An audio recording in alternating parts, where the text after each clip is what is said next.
voi sapete che i medici di famiglia hanno una specializzazione, dopo i 6 anni di medicina fanno i 3 anni della specialità, diventando medici di medicina generale. E vedete come gli iscritti che noi abbiamo avuto, le persone iscritte sono state per l'anno 2023-2026 soltanto 26. Cioè, paradossalmente, l'attrattività anche per quanto riguarda questa bellissima professione che è l'assistere nelle case le persone ed essere un loro riferimento dei medici di medicina generale, anche in Friuli Venezia Giulia sta diventando assolutamente poco attrattiva. E questo è un grande peccato, perché la medicina generale ha in mano quella che si chiama medicina di iniziativa, cioè cerca di farci stare bene, di preservare la nostra salute, oltre che naturalmente poi indagare e darci le terapie quando ci ammaliamo. La seconda osservazione che facciamo, questo proprio per andare naturalmente anche a svelare, a togliere il velo, no, su quello che ci viene detto, riguarda proprio le scuole di specializzazione. Vedete che un posto su 2 non è assegnato per la chirurgia generale in Friuli Venezia Giulia, ortopedia e traumatologia ed ematologia e urologia. Sono quelle specialità che più hanno a che fare o con i traumatismi ovviamente, o con tutto quello che concerne la chirurgia delle persone anziane o delle persone che hanno anche la malattia tumorale del sangue. E pensate che c'è addirittura 0 richieste per quanto riguarda la microbiologia e la virologia, anche per quanto riguarda questa specialità. Ebbene, concorso pubblico per infermieri della nostra regione, l'ha indetto l'azienda regionale coordinamento sanità ARPS, 647 iscritti, si sono presentati al concorso 282. Questi devono garantire un fabbisogno per le 3 aziende, il burro garofalo e il Crodi Aviano. Scusa, sai anche quanti sono stati dei 282 assunti? No, professore, sono stati appena, questo lo vedremo. Perché appunto poi quello che succede, certo, no, questo l'ho anche detto, certo, quello che... prova questa. Prego? Questi hanno partecipato alla prima prova. Esatto, quello che succede, però quello che succede è che poi non vengono scartati. Cioè, in realtà sono severissime le prove, questo è il fatto, e quindi dai 282 forse ne arriveranno, non lo so, il 30%.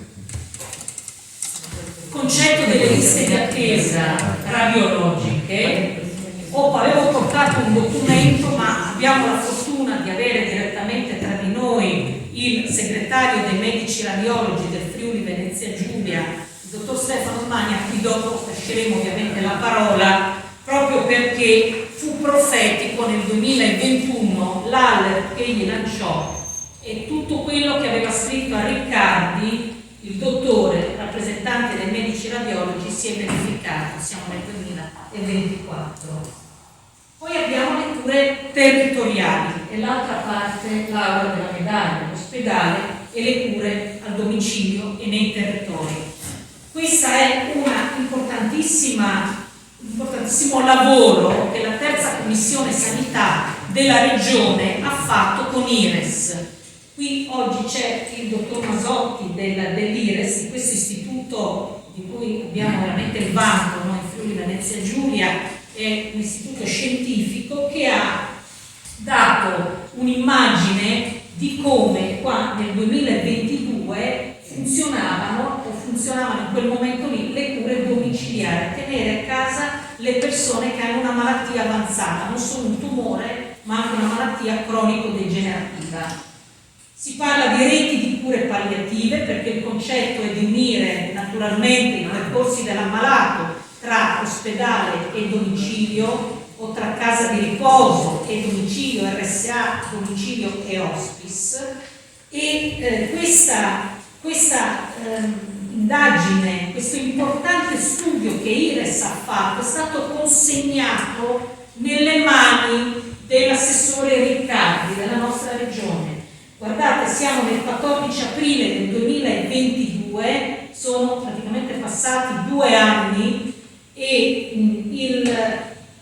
l'indagine è stata tantissimo fatta su tutti i servizi di cure palliative della nostra regione, sono stati intervistati professionisti, quindi dai medici di medicina generale ai medici anestesisti per la terapia del dolore, ai medici delle cure palliative e gli infermieri, naturalmente anche che assistono i malati in fase avanzata. IRES ci dava naturalmente dei consigli, vedete l'accuratezza, non porto via del tempo, ma sono tutti dati che sono riscontrabili naturalmente sul sito della regione, ci davano tutta una serie di alert, ci dicevano state attenti perché bisogna rendere uniformi queste cure, bisogna implementarle, bisogna fare in modo che le persone non rimangano senza cure nelle case. E guardate che la cosa importante che ci dà anche IRES, questa è una cosa molto importante perché si intreccia col dibattito che c'è al giorno d'oggi sulla legge per il suicidio medicalmente assistito. Ci hanno detto, la maggioranza ci dice che non serve che la persona si autodetermini anche con il suicidio assistito quando ovviamente ricorrano le condizioni di irreversibilità e ci sono delle condizioni sancite dalla Corte Costituzionale col suo pronunciamento, ma dice devono essere fatte le cure palliative, come se le cure palliative fossero un'alternativa al suicidio, al diritto del suicidio medicalmente assistito.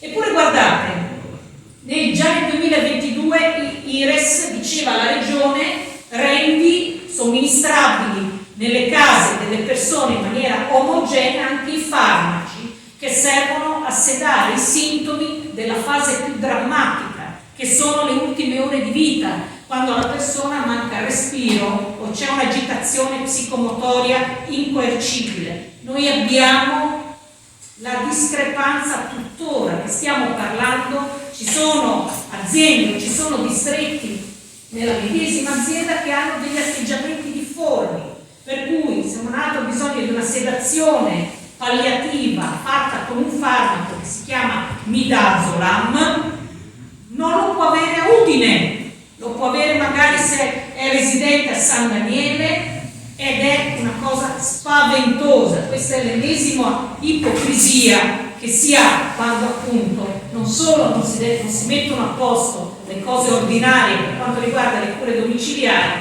ma si vuole anche togliere il diritto all'autodeterminazione della persona e a poter disporre anche di se stesso nel fine vita. Quindi questo lo ritengo molto importante. Noi ci concentreremo adesso ovviamente su tutta la parte che riguarda le cure domiciliari, perché pensiamo che anche il patrimonio che è stato dato da IRES alla Regione Friuli Venezia Giulia ormai 2 anni fa è lettera morta, e questa cosa non la possiamo assolutamente permettere.